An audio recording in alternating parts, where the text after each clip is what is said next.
Okay, last night I picked up the Hockey News Pool Guide. There it is, all its beauty. This is a magazine that I always buy, even though I'm not in hockey pools. Because I always get asked, what do you do with hockey pools? I don't participate in hockey pools, but it's fun to speculate on who's going to get more points. Because why not? So they always ask their staff for predictions, and it's always fun to look back on later. So since I didn't predict awards yet this year, I'm behind the times because I had my own awards predictions done before this magazine came out last time. So I'll do awards predictions either today or tomorrow. I apologize I didn't get them up sooner, but let's take a look at theirs and just overall predictions. And there's some fun categories they've got here. You guys can let me know your picks in the comment section below too. Ken Campbell, senior writer, very divisive name in the hockey online community. Brian Costello, senior editor. Jason Kay, editor-in-chief. Ryan Kennedy, associate senior writer. Matt Larkin, associate senior writer. And Sam McKaig, features editor. And I put myself at the end, at the tail end of the board. So McDavid, Campbell says 116 points. Costello says 120. Jason Kay says 112. Kennedy 110. Larkin says 118. Sam McKaig 122. I said 115. The magazine officially says 114.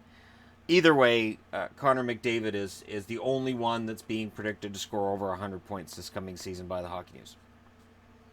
Truth. Rocket Richard Trophy, what's interesting is all of them took Laine except for Jason Kay, who took Matthews. I'm taking Ovechkin. Last year I took Tarasenko. I regretted that decision, and I'm the only one taking Ovechkin. I'm taking Ovechkin because he's proved us all wrong before. So I'm not betting against him this year. Calder Trophy, Campbell says Zadina. Costello says Dahlin. Pedersen for Jason Kay. Heiskanen for Ryan Kennedy. Pedersen for Matt Larkin. Mittelstadt for Sam McKaig. I'm taking Pedersen as well. And people can call me a homer if they want, but I think he's going to get tons of ice time in Vancouver and a great opportunity to put up a lot of points. And as a rookie, that's really what matters, and I think he's going to have that opportunity. First goalie taken in your pool. So if you have a pool, which goalie do you think is going to go first? Ken Campbell said Connor Hellebuyck. Costello said Vasilevsky. Kay said Bobrovsky. Hellebuyck for Ryan Kennedy. Vasilevsky for Larkin. Bobrovsky for McKaig. I said Vasilevsky as well. He's going to play a ton of games. He's going to get a ton of wins and shutouts. Playing in Tampa, he should be a leader in all those categories. And maybe up there in games played as well, after being eased into the starter's role last year. And by eased, I mean thrown to the Wolves. Points. Sid the Kid or Nathan McKinnon. Everybody took McKinnon, including myself. I'll qualify that as peer pressure, except Brian Costello, who took Sidney Crosby to get more points than Nathan McKinnon. And it's funny what a difference a year makes, because last summer, if you'd asked this, everybody takes Crosby. So take that result with a grain of salt. Points, Hall or Sagan. The only ones who took Hall are Jason Kay and Ken Campbell. All the rest, including myself, take Sagan, but I don't want to, because I have a feeling Taylor Hall could have another fantastic year. But when you look at the career averages, Hall's been lower than Sagan, and Sagan and the Stars look like they should be able to pick up their scoring even more this year. With Nichushkin coming in, there should be more depth scoring, and it should open up some more ice for Tyler Sagan. Stamkos and Kucherov. There's a split difference, so Stamkos. I went with Kucherov because I think Kucherov is going to score about 90 points. I think Stamkos will score probably about 80. I think Kucherov is the better pure point scorer. Now, when it comes to sleeper, so if you're going into a pool, who's the sleeper pick? James Neal for Ken Campbell, Elias Lindholm for both Brian Costello and Ryan Kennedy, Jaden Schwartz for Jason Kay, Pierre-Luc Dubois for Matt Larkin. I don't know how much of a sleeper Dubois is. He had 25 points in his last 30 games last season. Sam Reinhart for Sam McKaig. And I went different. I went with Nick Schmaltz. I think Schmaltz is going to pick up his scoring even more in his 2018-19 season than he did in 2017-18. Bust picks. This is where people are going to get offended, right? So these are the ones that had a great year that you think is going to be a bust this year.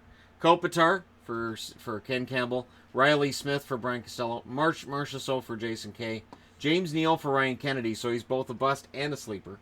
Carlson for Matt Larkin, Carlson for Sam McKaig, and I went off the board. I went with Josh Bailey in New York, because without Tavares, I don't know that Bailey can put up those kinds of numbers again. I really don't. But you'll notice a lot of Vegas here. Carlson, Marchessault, Riley Smith. It's the sexy pick that Vegas is going to fall. Who's going to miss the playoffs in 2019 that made it this year? LA for Campbell, so he's not a Kings fan because he's got Kopitar and the Kings here. New Jersey for Brian Costello, New Jersey for Jason Kay, Colorado for Ryan Kennedy, LA for Matt Larkin, Colorado for Sam McKaig. And I went with New Jersey only because I think other teams in the East are going to pass them.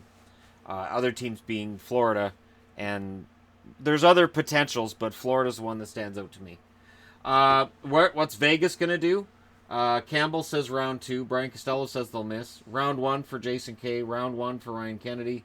Round 2 for Matt Larkin. Round 1 for Sam McKaig. And I'm an optimist. I think they're going to make it to round 2 this coming season.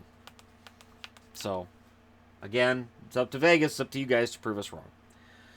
Bounce back. Dallas or St. Louis. So, across the board, the only two that take Dallas are Brian Costello and Ryan Kennedy. I'm taking St. Louis as well. I think with the addition St. Louis has made, while I like Nichushkin coming in and Heiskanen making his way into the lineup as a rookie, I don't think that Dallas is going to make the amount of improvement St. Louis does.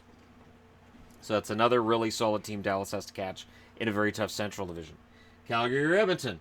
The only one who takes Edmonton on the board is Jason Kay, editor-in-chief. Everybody else takes Calgary, including myself. Bottom 3, Ken Campbell says it's going to be the Islanders, Montreal, and Ottawa. Brian Costello says it's going to be Ottawa, Detroit, and the Rangers. Jason Kay says it's going to be Arizona, Ottawa, and Detroit. Ryan Kennedy says Ottawa, Montreal, and Arizona. Matt Larkin says Chicago, Detroit, and Ottawa. Sam McKaig says Detroit, Vancouver, and Ottawa. I'm saying Ottawa, the Islanders, and Vancouver. So I'm one of two that takes Vancouver. The interesting thing is everybody's taking Ottawa. Everybody. It's unanimous. Okay, we all agree on Ottawa, right? Okay. Detroit shows up on the board 4 times, and we'll see how that turns out. The Rangers are on the board once. The Islanders are up there twice, including myself. Canadian playoff teams. I am more of a pessimist about the Canadian teams' chances of making the playoffs than it seems anybody else in Canada. Ken Campbell says Calgary, Toronto, Winnipeg. Brian Costello says Calgary, Edmonton, Toronto, Winnipeg. Jason Kay has Edmonton, Toronto, Winnipeg. Ryan Kennedy, Calgary, Edmonton, Toronto, Winnipeg. Matt Larkin, Calgary, Toronto, Winnipeg. And McKaig, Calgary, Toronto, Winnipeg. I'm taking just Toronto and Winnipeg, the same 2 teams that made it this past year. Interestingly enough, a lot of these people wouldn't have taken Winnipeg last year. So again, this is all based on 1 year, and this is where, when we do rankings and all that stuff, people get mad and say, well, it's just based on last year. Well, that's what we have to go on. I can't just say, well, based on 1989 statistics, I think this is going to happen. Who's going to have a Carlson-like breakout in goal scoring? So this was a veteran. They said, which veteran's going to have a breakout in goal scoring? Was William Karlsson really a huge veteran, though? He didn't play that long before he went to Vegas, and then everything blows up for him. Ken Campbell went with safe one. He picked John Tavares. And I don't know that John Tavares is going to have a Karlsson-like goal-scoring binge, because going from 7 to 43 would seem to indicate that Tavares from 28 could go to 50. He doesn't have Tavares winning the Rocket Trophy. He has Laine winning that, so that's interesting. Evander Kane is Brian Costello's pick. Ty Ratty is Jason Kay's pick. That's interesting. Very interesting. Alex Killorn for Ryan Kennedy. Ryan Nugent-Hopkins for Matt Larkin. Thomas Hertl for Sam McKaig. I'm taking Kevin LeBanc in San Jose only because I've seen this guy score highlight reel goals, and to me it looks like it's only a matter of time before he develops into an actual goal scorer. I could be completely wrong, but I went through and I thought, okay, now think about it. Just go with a Karlsson-like goal total and who could actually break out. Superstar who gets traded this year. Ken Campbell takes Panarin. Both Brian Costello and Jason Kay say Pacioretty. Erik Karlsson for Ryan Kennedy. So for Vegas fans, relax. They didn't mean William. He means Eric. Pacioretty is Larkin's pick. Panarin is Sam McKaig's pick. And I went off the board again. I took Jake Allen. Why did I take Jake Allen? I'll tell you why. So St. Louis is in a position where they can move up and move up fast. Okay? Let's say Jake Allen has a meltdown again, and this is what, year 3 or 4 in a row? I could see St. Louis making a deal 15, 20 games into the season to change up their goaltending if it looks like Jake Allen isn't going to do it.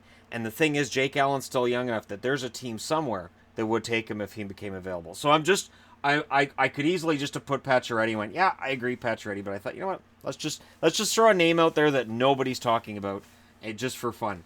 Starter to be replaced. Semyon Varlamov does not have the confidence of Ken Campbell. Jimmy Howard for Brian Costello. Jake Allen for Jason Kay. Scott Darling for Ryan Kennedy. Some might argue that Darling and Mrazek look like dual starters. Jacob Markstrom for Matt Larkin, so he must think that Demko's coming up. Craig Anderson for Sam McKaig. I'm taking Carter Hutton. Carter Hutton had a career year at age 32, and we will get into that more as I talk about this book, what this book says, and how I feel about things. I think Carter Hutton had a fantastic year, but I think by the end of the year I could see him being Olmark's backup. Fired. So which coach gets fired first? Ken Campbell says Randy Carlisle. Dave Hackstall is the pick of Brian Costello. Guy Boucher for Jason Kay. Todd McClellan for Ryan Kennedy. Blashill is the pick of both McKaig and Larkin. So Jeff Blashill is officially the one that gets picked. I'm picking Claude Julien, and I know Montreal fans say, look, with his contract, there's no way Montreal's going to fire him. Jeff Molson's not going to fire him. It doesn't matter. I'm telling you, if Montreal gets off to another slow start, Montreal will fire the coach. I can't see Montreal not firing the coach if they get off to another slow start. Stanley Cup wins. I'm very sorry to the city of Winnipeg. You are not winning the Stanley Cup. Everybody, minus Brian Costello, the senior editor, is taking Tampa, but everybody else is taking Winnipeg. And not only that, but look at this. Winnipeg over Washington for Ken Campbell. Tampa over Winnipeg for, or Winnipeg over Washington here. Tampa over Winnipeg here for Brian Costello. Winnipeg over Tampa all the way across the board. I pick Winnipeg over Pittsburgh because I think Pittsburgh's got one more Stanley Cup final run in them. But the fact that everybody's picking Winnipeg, they're screwed. I said this last year too. I think it was Tampa was the sexy pick last year. And I said, well, Tampa's not winning it then. And Tampa fans weren't happy. But this seems to be a pattern. If the Hockey News on mass says your team is going to win a Stanley Cup, they're not. And it's really strange. And they picked Washington a few years ago, and then they didn't pick Washington last year when Washington won. It may mean you win a Stanley Cup later, but probably not this year. So I would like to apologize to fans in Winnipeg. It looks like your Stanley Cup playoff hopes are dead. It's over. So I know the season hasn't started yet, but you guys can go ahead. Don't worry about planning your parade route, because when you get picked by this many people to win the Stanley Cup, traditionally it doesn't work out. It just doesn't. And it's a weird fact. Maybe it's the fact that you have so many teams that could win. And this is the weird part. We all agree that there's tremendous parity and there's 6 or 7 different teams that could win a Stanley Cup this year. You could argue as many as 9 or 10.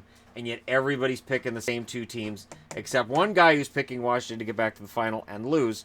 And everybody's picking the same Stanley Cup champion, minus 1, including me. So I apologize. But let me know your picks. Okay? Let me know your picks in all these categories, because it's kind of a fun thing. And this is why I pick up these magazines. This is why I still pick up. And I know you can read this stuff online, but it's different to have it on paper than it is to sit and try to read it digitally. So there you go. Hit like and subscribe if you're browsing your way through. You just happened upon this video. Thank you guys so much for watching. I'll talk to you again soon.